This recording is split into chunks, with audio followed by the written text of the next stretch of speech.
Internet Society Namibia chapter. Both of them are members of something called Open Internet for Democracy initiative. I will explain what it is in a minute. But let me first turn to the introductions of our honorable members. We have Honorable Modestus Amutse, also from Namibia, and currently serving as Deputy ICT Minister in that country. And Honorable Nema Lugangira, who comes to us from Tanzania, and is a founding member of APNIC, or African Parliamentary Network on Internet Governance. You probably have heard that acronym before many, many times throughout the conference. I'm also very pleased to see other members of APNIC who have come to FIFA Africa and have been with us throughout the conference, or even before. There were sessions specifically for APNIC members pre-conference. So if you haven't had a chance to talk to them, definitely make sure to find them after the session. But I think it's a very unique and very fortunate composition of our panel, where we get to bring together policymakers and civil society representatives, because during the event we've heard a lot about the importance of multi-stakeholder engagement around digital policy issues. And it sounds great, it's very much needed, but the question is, how do we actually do it? How do we operationalize it? What works, what doesn't work, what lessons can we draw that perhaps can be applied in other countries around the continent and beyond? So we'll start perhaps with a closer look at the civil society side of things. And when I say civil society, I mean it in a broad sense. So various nonprofit organizations, but also independent media or independent private sector organizations. I mentioned before that Nashilanga and Claire are members of the Open Internet for Democracy initiative. It is an initiative started several years ago by our organization in close collaboration with NDI, National Democratic Institute, and CIMA, Center for International Media Assistance. We are all part of a larger organization called National Endowment for Democracy that you might be familiar with.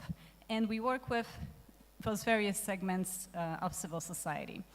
The idea was to bring representatives from independent media, civic organizations, local private sector together around the issues of digital rights, internet governance, and help strengthen their advocacy skills or organizational skills so that they can better participate in important conversations on those topics, both in their countries and internationally.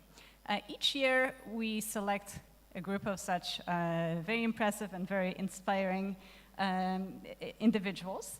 Two of them are here with us. Claire is one of our current cohort, and Nashilanga is our proud alumna. And this year, we encouraged our leaders. We selected 9 of them, 3 from Africa, including Uganda, Zimbabwe, and Nigeria, and then 6 from other regions of the world. We focused on Latin America and Europe, Eurasia.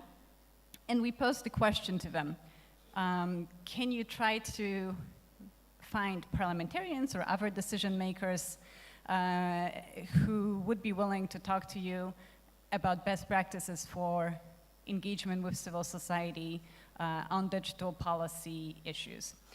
That was the task at hand. They diligently followed through. Granted, it's not necessarily the easiest task. It's very much content dependent. We all know both certain country contexts are not necessarily conducive for that kind of dialogue. And even within countries, within institutions, parliaments, governments, and so on, you still need champions, like the ones we have with us today from APNIC, who are willing and able to have that policy conversation and to have that multi-stakeholder input into the laws that they are working on and their implementation. So without further ado, I would like to turn the floor over to Claire, who will give us some of the highlights that came from that research.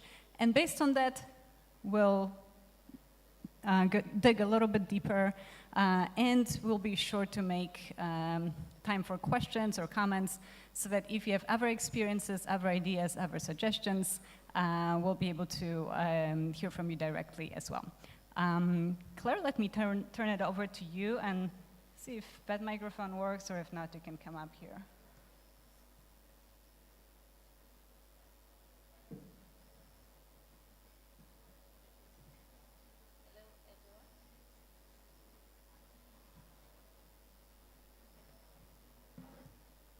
Good evening, everyone. So excited to be here to talk to you and share best practices that we found through the interviews we conducted on our project as Open Internet Leaders for 2023-2024. Main objective of the project was to generate insights and guidance for civil societies, organizations to interact and engage with government policymakers regarding digital governance. And we spoke to policymakers from DRC, Malawi, Tanzania, Nigeria, and later Uganda, and later Nigeria. And through our interaction with these policymakers, we needed to find out how policymakers are currently engaging with stakeholders from civil society, local private sector, and independent media on digital policy issues, and then also identify examples of successful collaborations that they've undertaken, and then would make recommendations on how to improve this collaboration between digital rights advocates across the continent.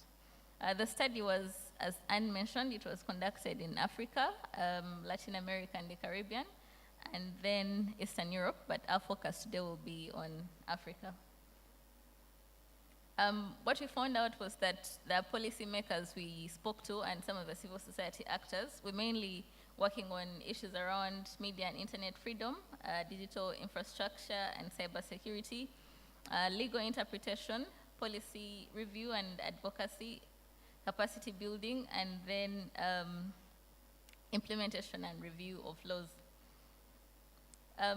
Some of the ways in which policymakers are currently engaging with stakeholders in Africa at the moment. In Malawi, for instance, we found that policymakers are engaging with different stakeholders, including civil society organizations, as well as through the Malawi Communications and Regulatory Authority.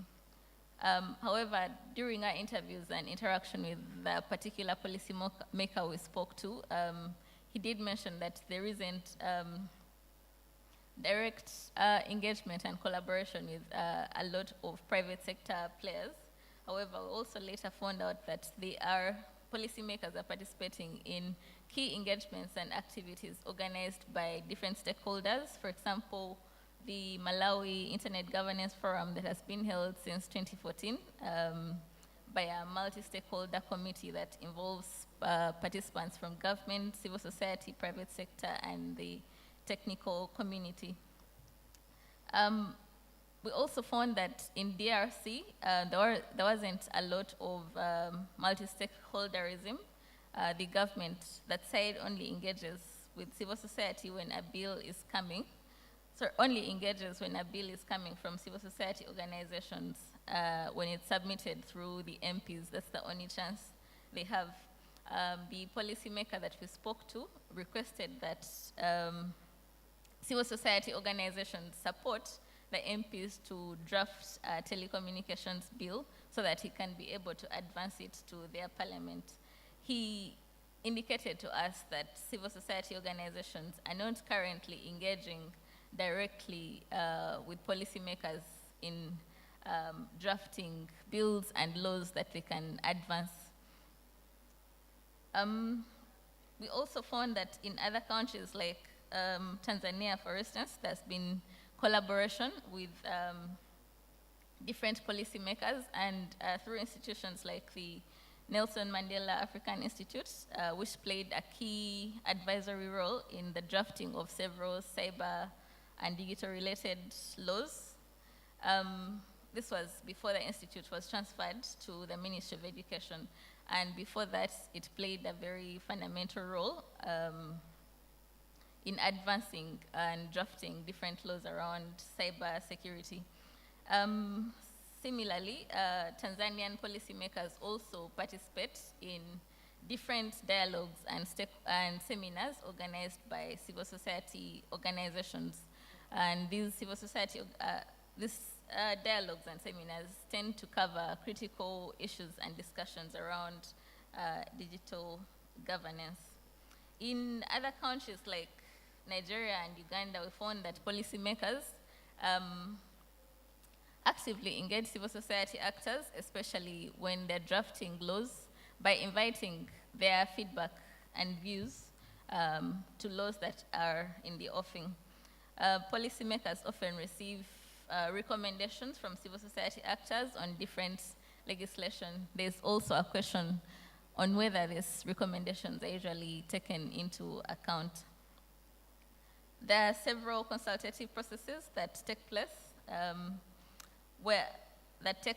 Some stakeholders find however, some stakeholders usually find some of these regulations very stringent and tend to offer their recommendations. But there's a cry from civil society actors that their recommendations are usually not taken into action. Also, in terms of current collaboration, it was highlighted that in Nigeria, they recently sought volunteer experts, which is, I think, a good practice, to come and work on the Nigeria AI policy and strategy document.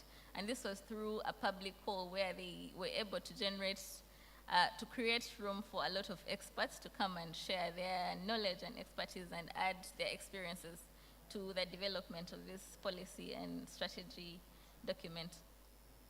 There were some recommendations that were made to improve collaboration between policymakers and civil society, and these include creating collaborative spaces, both formal and informal, for civil society and policymakers to collaborate. Forums like this, Fifth Africa was commended highly as a platform that has created an opportunity for civil society actors and policymakers to collaborate and discuss and raise awareness about digital governance issues. There's also a recommendation to make parliamentarians' participation in digital rights discussions more meaningful by inviting them as active contributors and ensuring that we value their input. For example, having them as speakers and not mere guests that come to open and close our ceremonies, but by inviting them as knowledgeable people and experts who have valuable inputs that we can make use of in our interactions. Then a recommendation to also improve coordination, to encourage civil society groups to coordinate and present a more unified voice. It was highlighted that civil society organizations are mostly working in silos, each organization working on different issues and presenting them to different policymakers. And at this point, somehow a lot of things are lost in interpretation along the way, but also the fact that there's no consistency in who is communicating with and coordinating with policymakers, it becomes a challenge. So recommend that there's improved coordination in terms of forming civil society alliances and presenting ourselves, civil society, in a more unified way.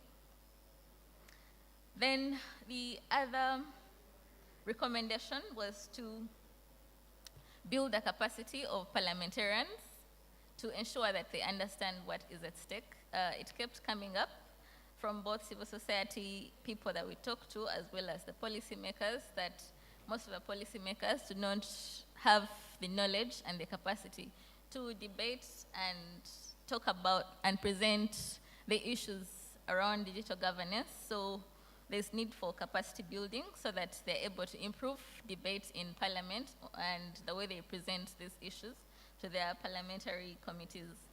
There's also need for support in drafting, for civil society to support policymakers in drafting model laws, position papers, and legal documents that challenge existing laws with alternative viewpoints. This also gives policymakers a point to start from when they're making their presentations. Another recommendation was to strengthen the African Parliamentary Network on Internet Governance to deal with the issue of high turnover of parliamentarians. A lot of the people we talked to raised a concern that, and this was in response to capacity building, that we will build a capacity of parliamentarians today, and then after 5 years, we'll have a new set of parliamentarians. Or in some countries, people that sit on certain committees are changed regularly. So you build a capacity of one group, and then another group comes in.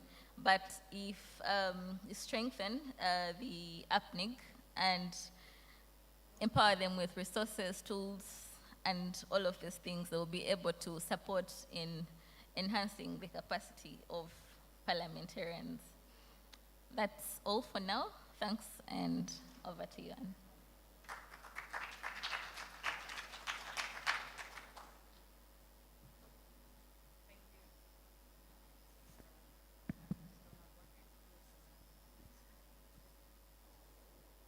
Is this working? Yes, excellent. Thank you so much, Claire.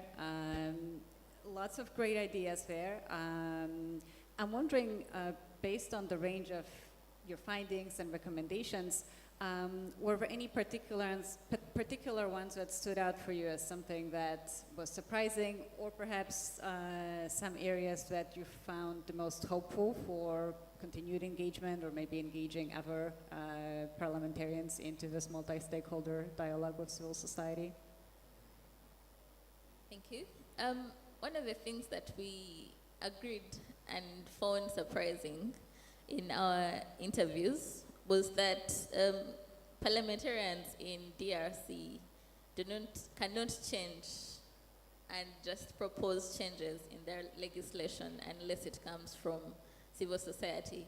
So civil society has to take initiative and make a proposal and present it to these parliamentarians for them to present to the parliament. And I think that this is a good opportunity for civil society actors to come in and collaborate proactively with parliamentarians on proposing model laws for the country. The other thing that we found surprising, and now this one was hopeful, was this came from Nigeria after we had conducted our interviews, that the Minister for Digital Communication in Nigeria sought for volunteer experts. He put out a call on the internet and asked people, the general public, to submit their names as experts to contribute to the development of the AI policy and strategy document. I think this was a very clever way of getting diverse views from the public as well as from civil society organizations, and I think that these ideas that as civil society actors we need to advance in our different countries and through our interactions and engagements with policymakers. I think that those were the two key issues that we found surprising and hopeful for our continued engagement and collaboration with policymakers. Yeah. Thank you so much. And this is the Forum on Internet Freedom in Africa, so obviously our primary focus is on the continent. But since the research and the interviews that the leaders conducted under this project also involved other continents, other country contexts, would you say that the recommendations and the observations were primarily in line, or were some sort of Africa-specific observations or recommendations that came up? So, from our interaction when we were sharing our findings on the group call, we found that majority of the issues were cross-cutting across Africa, Latin America, and the Caribbean, and then Europe, Eurasia. However, there are certain things that stood out for me, and this came from Latin America and the Caribbean, where leaders mentioned that there are not so many forums where CSOs and lawmakers, where CSOs can engage with lawmakers, and this tends to create a more reactive approach to the way civil society organizations engage with policymakers in that part of the world. I think that also this is an area where the Latin America and the Caribbean can borrow from the African context in terms of consultations and creating and developing laws, because from the African context we saw that this platform for African civil society actors to participate in discussions in parliament through parliamentary committees, but also through public consultations when they're drafting and developing laws, in as much as there's pessimism around whether our feedback is usually taken into action, but I think there's something each region can learn from the other. Then the other thing that we saw that also cut across in our findings was that digital governance and digital policy issues are not a priority in most of the countries across, whether it's Africa, Latin America, or Europe, Eurasia. There are more pressing issues in these countries, so policymakers tend not to focus on those at particular times. So it's up to the civil society actors and other stakeholders to be more proactive in ensuring that these issues are at the front. Thank you. Thank you so much, Claire. Given the recommendations and the thoughts you shared, I would be curious to turn it over to the parliamentarian side and get the thoughts of the honorables on, either your reaction to any of the findings that Claire highlighted, or experience you would like to share from your tenure in Parliament, and also Honorable Modestus now in the government, on what works, what doesn't work in the engagement with civil society in your countries, or perhaps also other countries on the continent that you may be familiar with. I'll start with Honorable Nima, again, the founding chair of APNEG. Let me know if that microphone is not working. I can share. Wow. First of all, thank you very much for organizing this panel and this session. I think it's a very important one, and we're discussing a pertinent issue in terms of collaboration. Before I come to examples from Tanzania, I just wanted to react on some of the things, the presentation that was made. One thing that I would like to say, it's very important when you're making reference or feedback to interviews that were done to be factual, because some of the feedback that you provided isn't qualified with data. For example, you mentioned that you interviewed one person, and from that interview of that person, you were able to find out that there isn't much engagement, etc. And if here we're at a continental event, it means participants may leave with the understanding that in Malawi or in Nigeria or in Uganda, this is how it is, but it's based on maybe speaking to one or two people. So just as a caveat, especially when you have legislators with you on the panel, it's very important to have facts and have the data, because then it qualifies what it is that was said. So I felt that it's important to highlight that for future. But then secondly, not only in Tanzania, but also across, I think, all parliaments on the African continent, there are two stages of consultation, public consultation. First stage is from the government side, because there are several ways in which bills can come into parliament. One, government brings the bills. Two, a member of parliament can put a bill forward.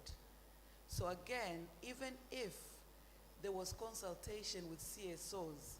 Once a bill has been tabled in Parliament by a parliamentarian, a CSO can no longer claim that ownership, because a CSO does not have the mandate to table a bill in Parliament. But there are two consultation processes, and my brother here, now that he's in government, I'm sure he'll talk about that more. But the first set of consultation is through the government, the respective ministry. When they have a draft bill, they'll call for public consultation, and that is where an opportunity of CSOs, they participate in that process. Then the government will work on their bill and table it in Parliament. Once the bill is tabled in Parliament, also as the second stage is there will be the public hearing with the respective parliamentary committee. So so there are two different stages which CSOs are invited to engage in the processes. Now, whether they engage or not, that is a choice for the CSOs. There are times which few would come forward and engage, but others would choose not to engage. That is a choice, and it is common across different African countries. So we also have to recognize that part. So you may meet a CSO and he tell you that they don't engage, but you need to probe. They can give an example of which legislation are they talking about. Then you can ask them, did you go forward when there was a call of consultation? If they did, great. But then what if they say they didn't? So it means whatever feedback that CSO will be providing, in a way, kind of becomes null and void because they themselves chose not to participate in the consultation process. But then throughout Parliament, CSOs don't generally have to wait until there are these formal scenarios. There's engagement, and this is across all African parliaments. CSOs engage a lot with members of Parliament. CSOs create champions of certain topics. You'll find in a parliament there's education champions, climate champions, and this is separate from the official parliamentary committees. Of course, they can get endorsed by the speaker knows about them. So there are opportunities for engaging on those topics. Now, one of the things that I would like to highlight is, which I usually find is a missed opportunity on CSOs, that when there is parliament sessions going on, there will be MPs, let's say talking about, you were mentioning data governance, for example. Not a lot of MPs talk about data governance. So maybe there is an MP, let's say, from Namibia, who is speaking in Parliament, addressing issues related to data governance, and putting questions forward, etc. What you find then, the CSOs don't capture it and amplify it. That is a missed opportunity. So ways of enhancing this collaboration can be for CSOs to always be attentive when there are parliamentary deliberations, because that's when you can get out and that's when you can know who are interested in those agendas. Because not everybody's going to be interested in everything, but you can know from the contributions how the contributions are being made. But then you'll find maybe in the entire CSO, nobody's following Parliament when Parliament session is on. Then how are you going to know who to approach? Or when you're having a session, who to invite? So that's one thing perhaps CSOs can do better. And then finally, oftentimes it's not a collaboration. It's more of exactly like the feedback that was provided, that CSOs discuss among themselves, realize there's a gap in this law, or there's this reform that's needed, or there's this new law that is needed, or this tax needs to be removed, come up with a document, and then look for MPs with a complete product. That this is what we've done, this is what we think should be done, these are the changes that are needed. But it's not collaborative. Whereas there is an opportunity from the moment you're thinking of, okay, there's this gap, engage members of Parliament, so that in that process, by the time you're getting to that point, you have a buy-in. And I'll conclude with an example in Tanzania. For the last 3.5 years, I introduced in Parliament, I think it was 2021, that when we review our election laws, we should put gender-based violence in election as an electoral offense. This was back in 2021. Immediately, those CSOs that are working in areas of women in politics reached out. They have the technical capacity, they have done the research, started to review the work that they have done. I created a Women in Politics parliamentary group. We started getting that capacity building and getting a deeper understanding.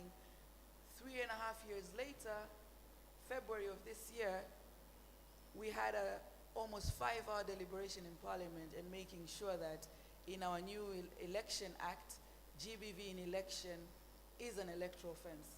And right now, Tanzania is the first country in Africa that has recognized gender-based violence in election as an electoral offense. But it happened by shifting how things are approached. So I think, the partnership between CSOs and parliamentarians cannot be emphasized enough. It is critical, but we need to have that win-win kind of situation and making sure that we are partners. We need to collaborate and not be prescriptive that CSOs know more than legislators. Thank you.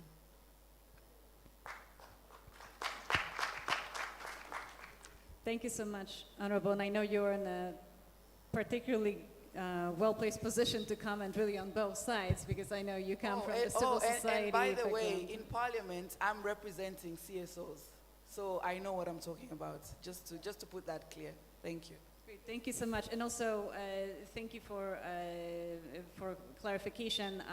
Just to confirm, in the interviews that our leaders conducted, we were not going for comprehensive or scientific survey of the continent. That would have been a little beyond the scope of what we were able to do. We wanted to get perhaps more informal viewpoints and encourage those one-on-one interactions. But absolutely, point well taken. When it comes to providing actual feedback into policies, it needs to be evidence-based, fact-based, fully documented, and so on, to be able to, realistically support policy creation.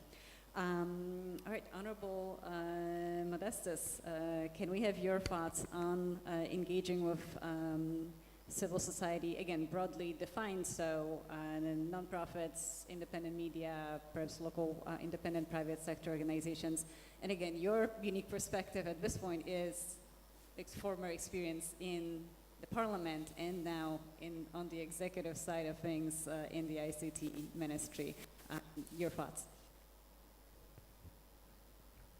Thank you very much, and it's an exciting moment when I sit here collaborating already.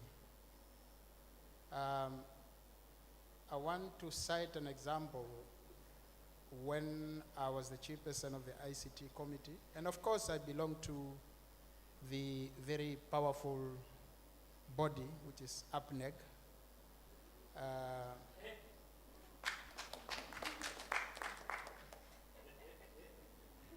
Yes. What happened is laws that are created by legislators are there to impact on the livelihood of people, the end users. Now, ideally, the person who's going to be the user of whatever product you are coming up with should participate, because he knows best how this will benefit him or her. So that is why I believe that collaboration is very, very important between different stakeholders in order to come up with best laws.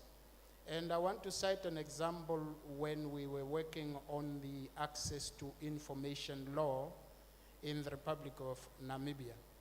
By the way, Namibia have consistently managed and sustained an environment where the media operate freely, and that has been recognized continentally and of course in the world. And we want to maintain that. So we thought, well, let's come up with a law called Access to Information, which will then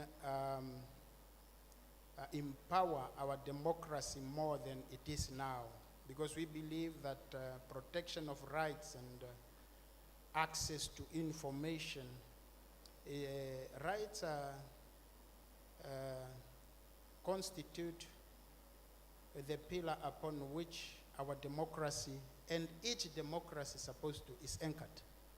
So because the democracy can only be a true democracy when it recognizes rights, and rights of participation is also very, very important, especially when it is not discriminatory, when it is applied indiscriminately, meaning that all stakeholders, starting from civil society organizations, business community, of course, because they are the pillars of the economies, and then we will include academia, and you also include the general public, because at the end of the day, you are legislating something that will impact on their life. Access to Information Act, we firstly, with the draft, because like my Honorable Nema here said, the executive will come up with an idea. And this idea has to be either workshopped on, where you invite different participants from different sectors and different interests, which interests at the end of the day are just to better a life of a person. So at the end of the day, we are saving the same purpose differently or from different angles. One coming from the civil society, another one from government, but ideally, the focus should be to end up with one product that is best addressing the needs of our people on the continent. Therefore, we invited the civil organization, including Internet Society, by then was led by my colleague here. We said, let's sit together. Let's look at all the provisions of this draft, so that at the end of the day, we have a law that we all can claim ownership of. So, and then we went out to the public as well, all corners of the country, to have public hearings so that we also have input from the general public, because at the end of the day, they are the end users. So by the time we finalize it, having all the inputs, and we called all stakeholders again, those who are able to come, just to look at the final product before we finally table it in Parliament. And when we realized that there was consensus, is when we tabled it. And I'm just making this example to say, even when we table it, because all parties were equally involved as well, it is one of the smoothest law that passed without any hesitation, because all parties said, oh, we are aware of it, we are part of it, it is our law, we own it. And again, that is one of the laws that recognize democracy, because we also inserted a clause that say, even the regulations, because most of the laws, the way they are crafted, they give the power to either the minister or to certain individuals with authority to make the regulations when they operationalize the law. In this case, we said no, but the regulations must equally be approved by Parliament, so that we also give the parliamentary committees an opportunity to engage further. That's what we did. And believe me, it came out without any amendment because of the consultation and collaboration that was involved from the beginning to the end. I can today proudly say it is a success story. So collaboration is very, very important, and it also eliminates blame shifting, perceptions, exclusion. So therefore, I'm always happy when I see platforms like this one, because The purpose really is to bring us together, to collaborate on what affects us as a society, as a unit of human beings on the African continent.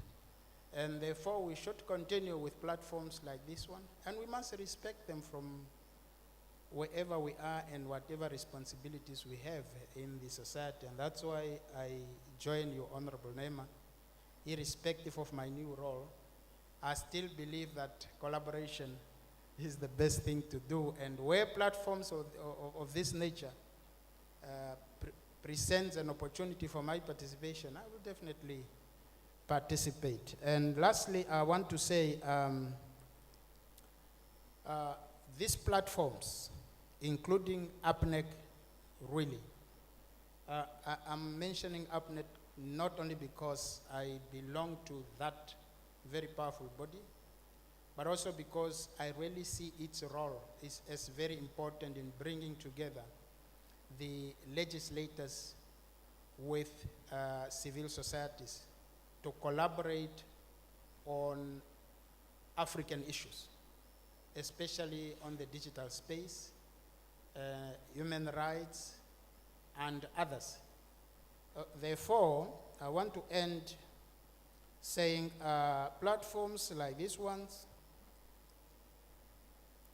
will serve as a vital space for African countries to share ideas, address common challenges, and collaborate on tailored solutions by facilitating discussions and fostering unity.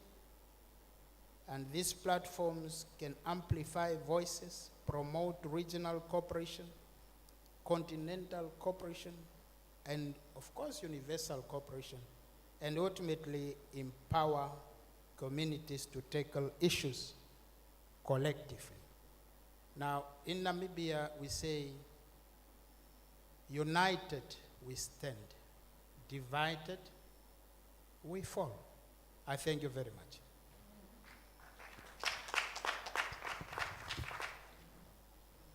Thank you so much, Honorable, for sharing this excellent example of collaboration with civil society, and how fitting that we actually have a representative of civil society in Namibia who was involved in that very process. So Nashilonga, I'll turn it over to you now, and perhaps you could give the perspective of that collaboration from your side. And also in particular, perhaps you could speak to the issue raised by Honorable Nema. As a civil society organization, how do you balance coming up with ready solutions and sort of insisting, oh yes, we figured it all now, just go and pass this particular law, versus making the process collaborative and co-created, but still recognizing that ultimately policymaking is the job of elected officials, not CSOs. So give us your perspective.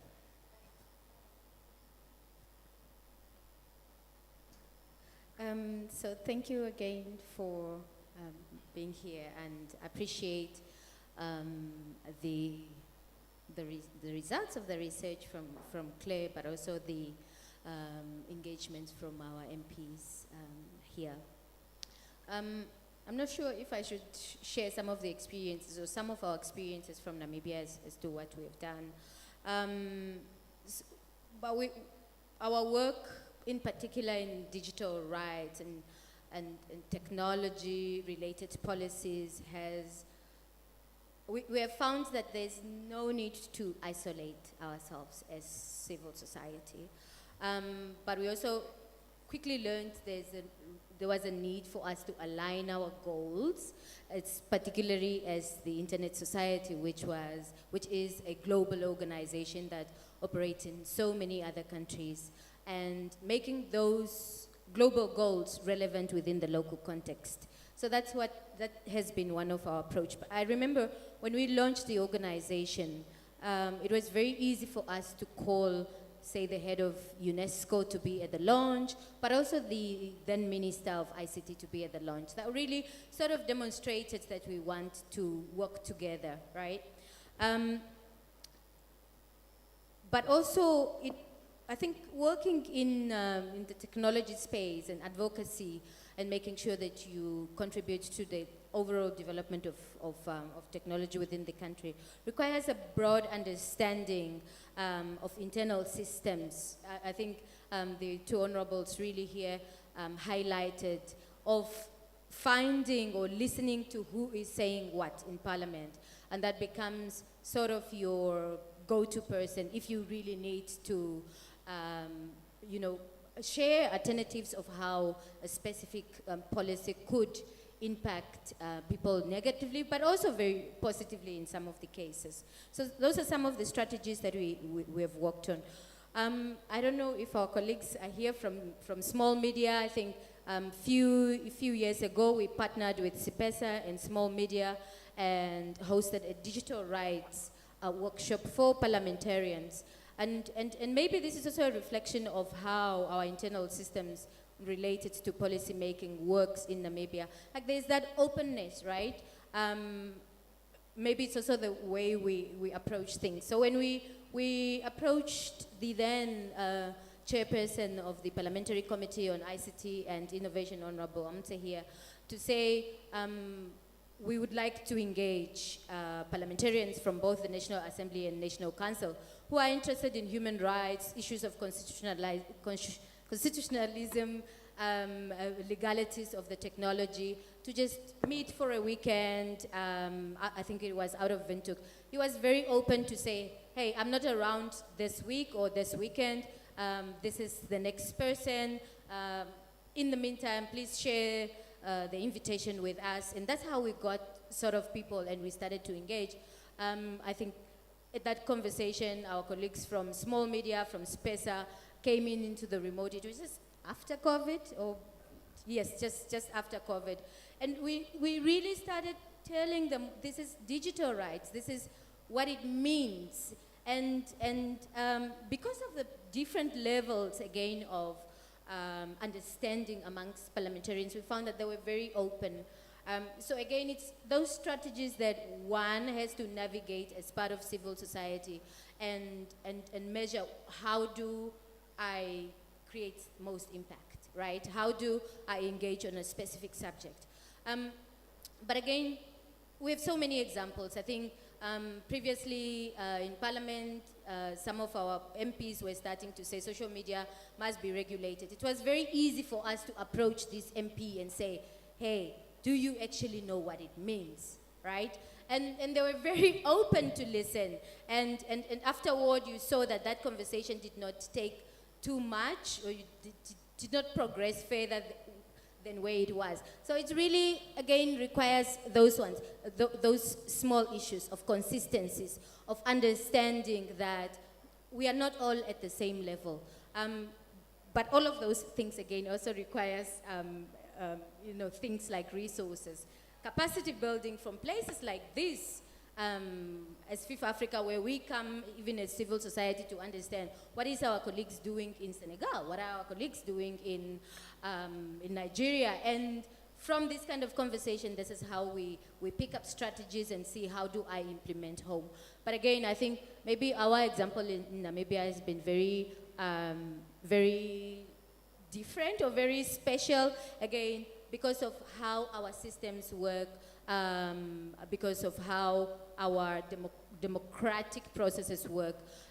Maybe I should also use this, maybe not a very good example on how civil society could work, but as a result of the consistent engagement and advocating for an internet that is human rights respected, a few years ago, our then president constituted a 4IR, a presidential task force on the fourth industrial revolution. It was six people, it was 6 expert people within the country and 2 foreigners. And I was nominated, or I was, what's the word, to that. But again, even in those places, it's really to hold the voices of the people, right?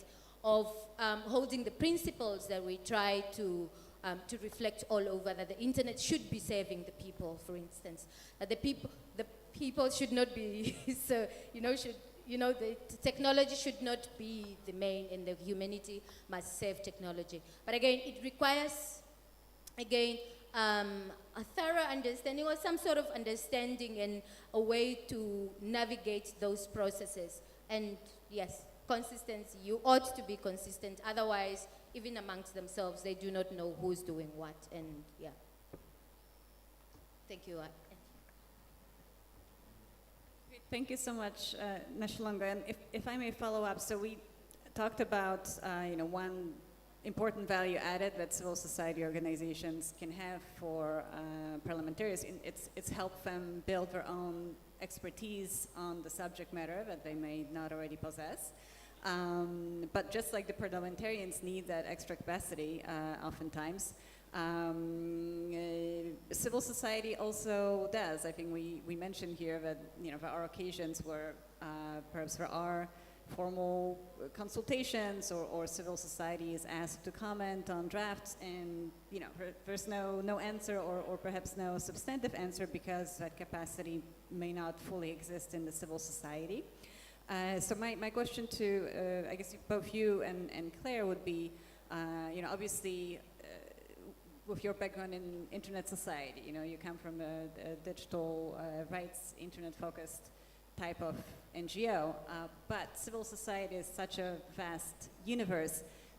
Between different kind of civil society organizations, media, private sector, have you found some approaches to broaden the appeal of the space to help educate other types of civil society organizations, help them see why digital rights are important to them, even if they don't necessarily think of themselves as digital rights advocates? So let me turn back to you, and then Claire, if you want to comment as well.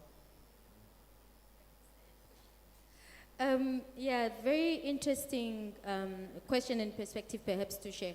So maybe I'll share recently for electoral purposes. We had a workshop with the Center for Human Rights at the University of Pretoria, with my agency that now I run, but also in collaboration with the Internet Society and a number of, I think, our Electoral Commission. And we brought together a number of civil society players who are more aligned to just the normal democratic processes and election observation, for instance.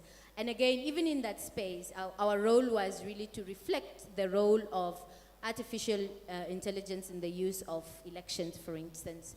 And also the use of technologies throughout the electoral processes. So I don't know if that answers your question, Anna, that even in spaces or like in organizations within the spaces that ordinarily would not look at digital rights as digital rights and as an issue that concerns us as part of the electoral system, that all of those things we find an opportunity to engage. So with private sector, not many examples, but for instance this year, our biggest telco had a women's event or something like that. And it was structured in a way that they bring in other women speakers. And so I was invited, and I got an opportunity to really share about the technology that these telcos are selling us. These telcos are developing, because software development also happens at local level, and reflect on the violences that takes place online, and which has been some of the work that we have been doing in Namibia regarding safety online. So you find those many opportunities to engage. We've engaged with the regulators. Previously we had a YouthCom together with ICANN, and we were able to bring, I think, legal, journalists, computer science students with the UNESCO, over 80 students for a week, and really put them through the processes of internet governance or internet development in general. So there's so many of those opportunities. Here we engaged again the universities. It was the Internet Society. We engaged the regulator, who was consistently on site and really sharing so many aspects of the regulations of the internet and how it impacts people. But again, within the focus of digital rights. So requiring again issues of capacity building, consistencies, collaboration, but those opportunities exist, and many times civil society, we take opportunity of them when they get, but it also again requires resources. Thank you. Yes, just to add, especially around the issue of capacity building when it comes to civil society organizations, it's also something that did come out in conversations, that sometimes if you're a civil society organization that has had the opportunity to build the capacity of others, then you also try and build the capacity of other civil society organizations, because you do not know who is closer to the policymakers at what time, because the different civil society organizations working on different things and reaching policymakers at different opportunities. So it's important that if you have that chance, and I think this came from CIPESA, that they're working on training several and building the capacity of several civil society organizations to be able to advocate and to be able to pass their voice whenever they get the chance, especially those civil society organizations that are constantly engaging with parliament and parliamentary committees. In Uganda, for instance, we have an organization, Center for Policy Analysis, which has an office at the parliament, and it's one good organization to work with and build its capacity when it comes to advocating for digital rights, human rights, and all of that. So also building capacities of such organizations goes a long way in advancing the agenda of civil society organizations. Thank you. Great, thank you so much to both. Let me turn back to our honorable members. We mentioned here that it's not, it feels like it's a given, because that's the type of event we're in, that there's a universal agreement on digital development, digital rights being or among top issues for legislators. But they may or may not be, depending on the context, depending on the country. Probably, I think what we're observing, that certainly after the COVID, or during the COVID pandemic, even if those issues were a little lower on the agenda, they definitely gain more prominence. But my question to the honorables is, how do you engage your colleagues, or also raise awareness among your colleagues that these are the important issues, and also help them develop this multi-stakeholder mindset, or consultation instinct? I know that the short version is have them join APNIG, but perhaps you could elaborate, from your perspective, how do we elevate the importance of policy discussions, or perhaps what opportunities you see coming up in your countries or beyond for more engagement on those issues in policymaking? Honorable Nima, maybe I'll turn it over to you, which I guess could be a little primer on APNIC history. Sort of how did you become a champion for that issue? I think you raise a good point.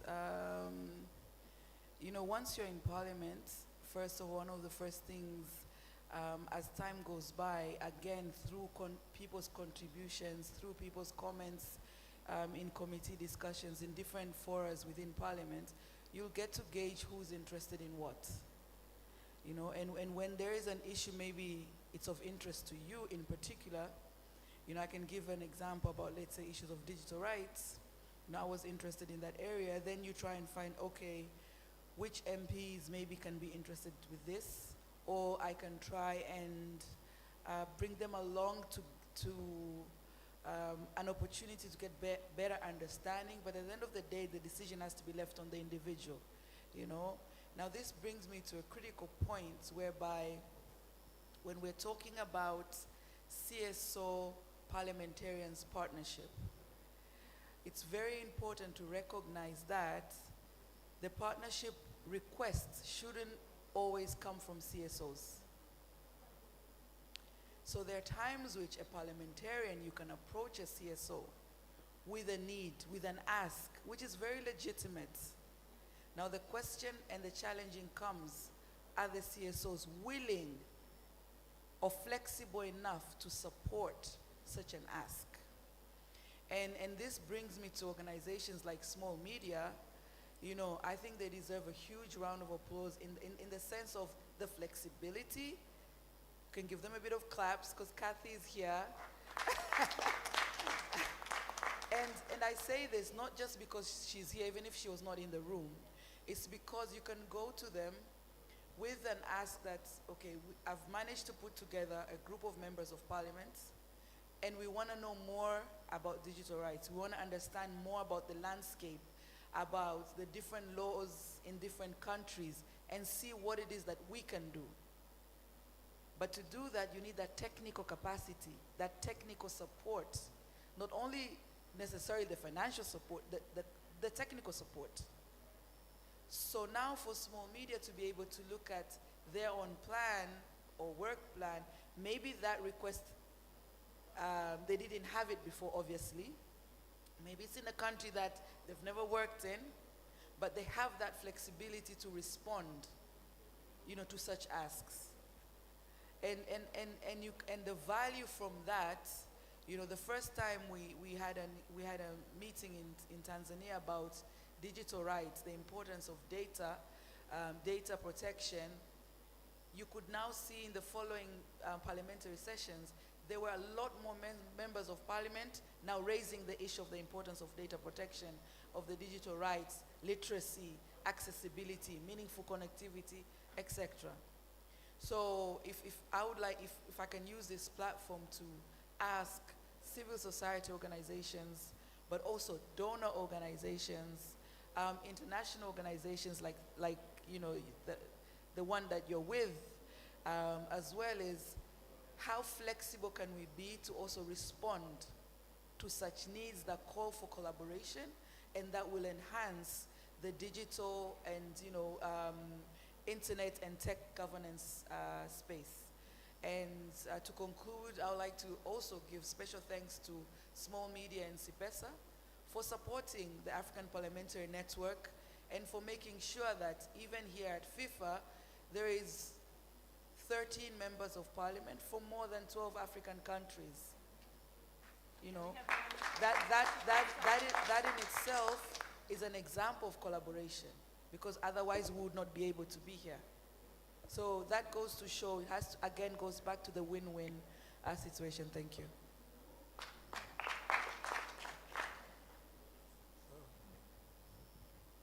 Thank you very much. I want to agree with Honorable Neema, but I also want to extend further on collaboration when it comes to the continent, because I believe the continent need also to ensure cohesion among our nations to align ourselves to the existing frameworks. And this is to avoid duplication and reinvention of the wheels, because there are already frameworks that can guide our planning with regard to digital transformation.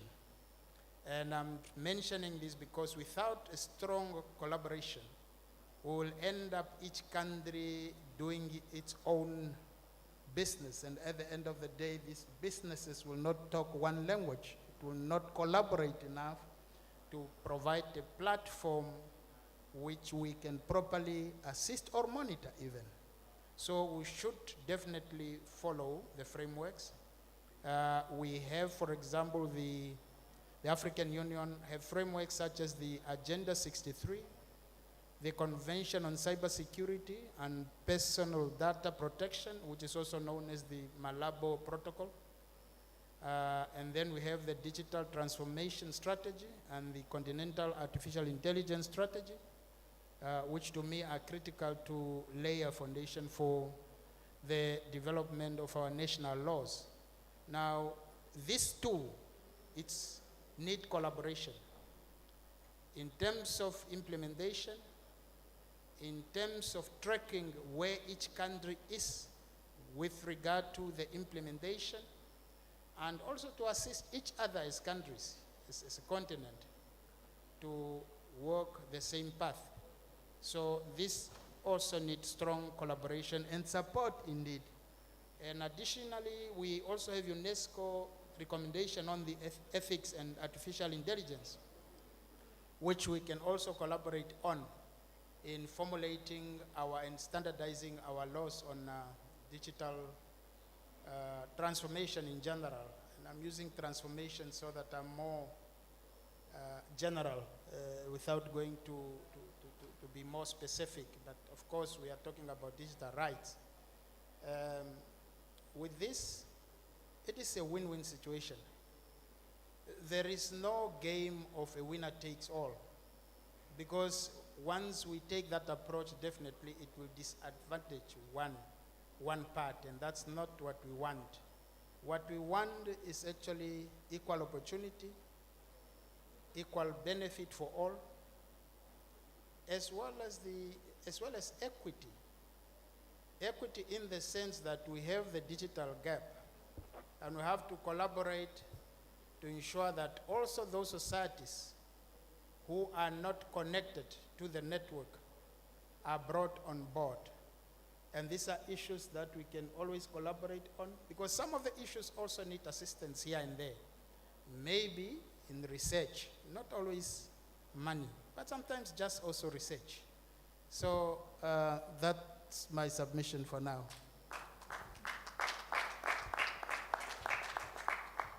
Thank you so much, Honorable. And those are excellent points, and really a good way also to engage other policymakers who may not necessarily fully think about the new technologies which are being developed at such an astonishing speed.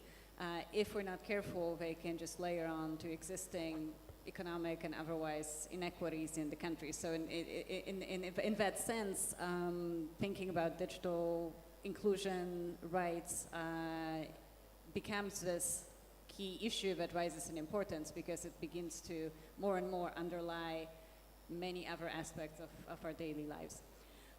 Wonderful. Well, I want to make sure, and I know we started a little bit late, so we'll probably go over a few minutes late, but I want to make sure that we have enough time for questions or comments. I know we have some honorables, other representatives from ABNIG in the room if you would like to make a comment. Those lights are fairly bright, so I may not be able to see you very well. Okay, I see you, sir, here. If you would kindly introduce yourself, and then if you could say whether your question is directed to anyone in particular or the whole panel. And we'll say how many we have, maybe we'll take a few. Okay, thank you so much. Very interesting panel discussion. My name is Daniel Molokele. Most of my adult life I've been a civil society leader across Africa. But about 6 years ago, I became a parliamentarian. So I come from both the civil society and parliament. Just wanted to share a few examples of how parliamentarians in Zimbabwe are working with them. Oh, I forgot to mention that I'm here because of the collaboration of civil society and parliament. So I wouldn't be here without civil society supporting me. I'm a member of APNIC working with the Honorable Nema and others. So I wanted to say in Zimbabwe, I see a lot of collaboration between civil society and parliamentarians. And one thing that civil society in Zimbabwe is doing, they are going to the Parliament of Zimbabwe and signing what we call Memorandum of Understanding, which are called MOUs. And that gives them status of being a technical partner of Parliament. So they do a needs assessment of parliamentarians, and they resource mobilize around that. But most of the time it's advocacy and capacity building. Parliamentarians can also approach them for help. And then the other thing is they also set up what we call champions, where they train a specific group of parliamentarians who volunteer to move along an agenda. For example, I'm a champion for gender equality. So I've been trained to be a he for she champion. That means not just any parliamentarian, but I'm a parliamentarian who's been built in terms of agenda setting.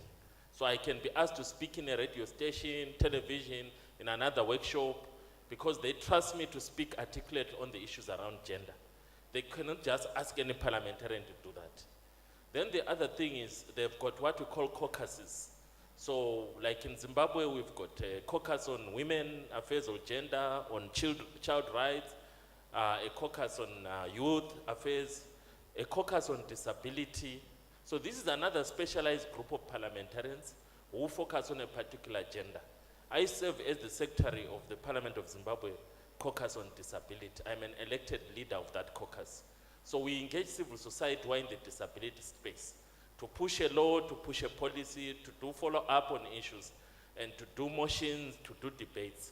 So there's ways to work with civil society, and that creates opportunity for us to make an impact and be effective. Then there is also a concern about sustainability because parliamentarians come and go.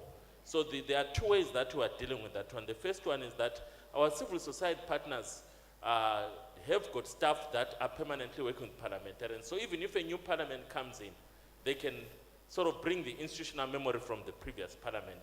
But also on our side, we also have honorary members, especially for champions platforms and caucuses from the previous parliament. They continue to participate through the WhatsApp group or Zoom and whatever, and bring in the institutional memory. We're also getting staff from parliament, like the Disability Caucus will have a staff member from parliament who passes on the institutional memory for what the caucus did in the previous parliament and going into the future. So I want to see that happen in other African countries because I think Zimbabwe is a good case study. It wasn't mentioned in the research, but I think if they'd come to Zimbabwe, the research outcome would have been different. Thank you. Wonderful. Thank you so much for these comments. Any other comments or questions? Yes, please go ahead, sir. Okay. So, good afternoon, everybody. My name is Abdou Aziz Cissé. I'm an African from Senegal. So, first of all, I want to thank all the speakers for their flagship interventions.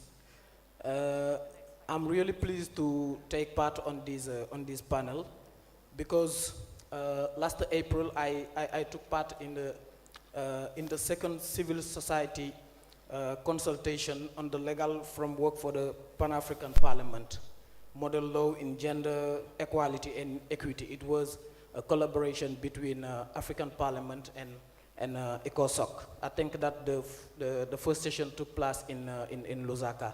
And I was part in the commission when we define what we can do within this model law in land issues, education, etc., etc. And we have been given many recommendations about protecting girls in school, free primary and secondary school in most EU members, and promoting use of digital technology as the main advocacy to promote access and education.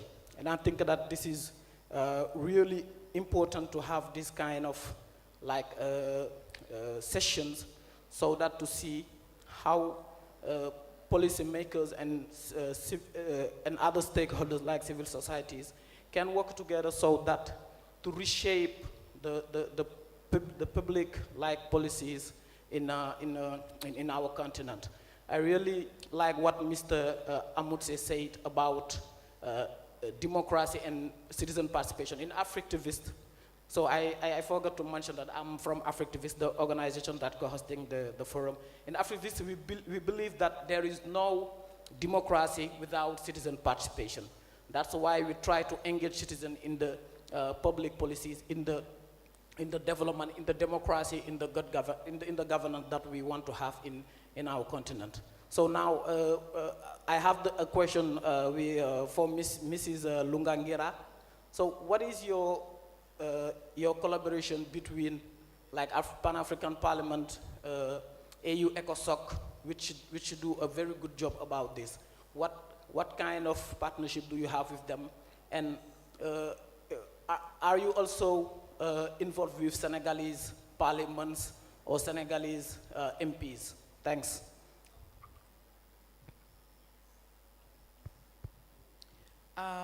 Thank you. First of all, congratulations on all the efforts that you have been doing. I'll start with the last one about our colleagues from Senegal Parliament.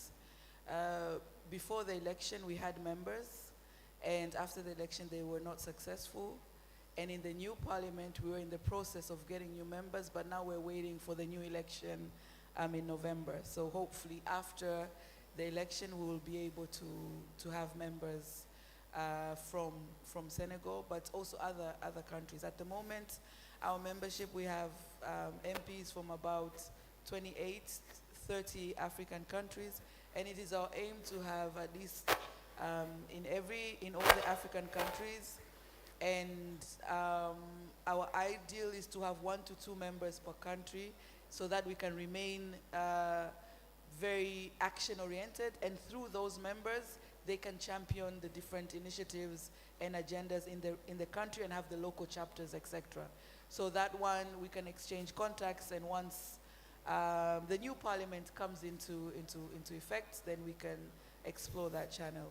In terms of how we're collaborating with the AU, etc., first of all, the Internet Governance Forum structure falls under the UN, and in Africa, for us to have been formed and launched, we had to get the endorsement from the relevant department under the AU, as well as the United Nations Economic Commission for Africa, UNECA. So we are collaborating with them in that sense. But APNIG remains to be a group that has been formed by members of parliament. That is why we don't sit directly under the structure of Pan-African Parliament, because there are so many continental parliamentary networks that are focused on different agendas. But we collaborate with them, and even within the network, we have, with Pan-African Parliament, you have to first be a member of a national parliament, and then your parliament nominates you to represent the parliament in the Pan-African Parliament. So we do have our colleagues who are in the Pan-African Parliament and also in APNIG. Like our vice chair is a member of parliament from the Gambia, and he sits also in the Pan-African Parliament alongside other members of parliament as well. So just to answer that, thank you. But we're open to collaborate with any organizations that feels we can collaborate. We can support in ways of bringing together parliamentarians from your respective countries, facilitating for you to be able to know which parliamentarian you can approach, and they can then support you further. That is why we come to these events, so that you know there is APNIG. Then the rest is up to you as well. Thank you. Thank you so much. And I realize we're running overtime, and also we don't have a break between this and the next session, so I see already people coming in for the closing session. So perhaps last question here, very, very briefly, if you please. All right, thank you very much. My name is Uyanda Siotula. I'm from South Africa. I work for an organization that does advocacy for a public broadcaster. So I think we engage a lot with Parliament and government back in South Africa, particularly the Department of Communications and Digital Technologies. So what we have also seen is a lot of collaboration or willingness to collaborate. So I really, thought it was refreshing to hear parliamentarians speak about, willingness to collaborate, because this is what civil society has been wanting. I think South Africa is also picking up on that. But I think the one concerning thing that we've noted is the fact that a lot of times, some of these engagements are just a tick-box exercise, because it is a parliamentary process. But in terms of the impact, in terms of allowing civil society to engage, in terms of even giving us sufficient time to prepare for those engagements, we don't see that. But also what you don't see is, consideration of our input in the final documents, which I think really, really is problematic. So I think I just wanted to caution against that. I don't know if it happens in other countries, but I think it's something that, really needs to be, taken into consideration, because also civil society organizations don't have money. So it takes a lot of effort, for us to engage in these processes. There's research that we undertake just so that we're able to give, sufficient input. And then I also think that South Africa, last one, sorry.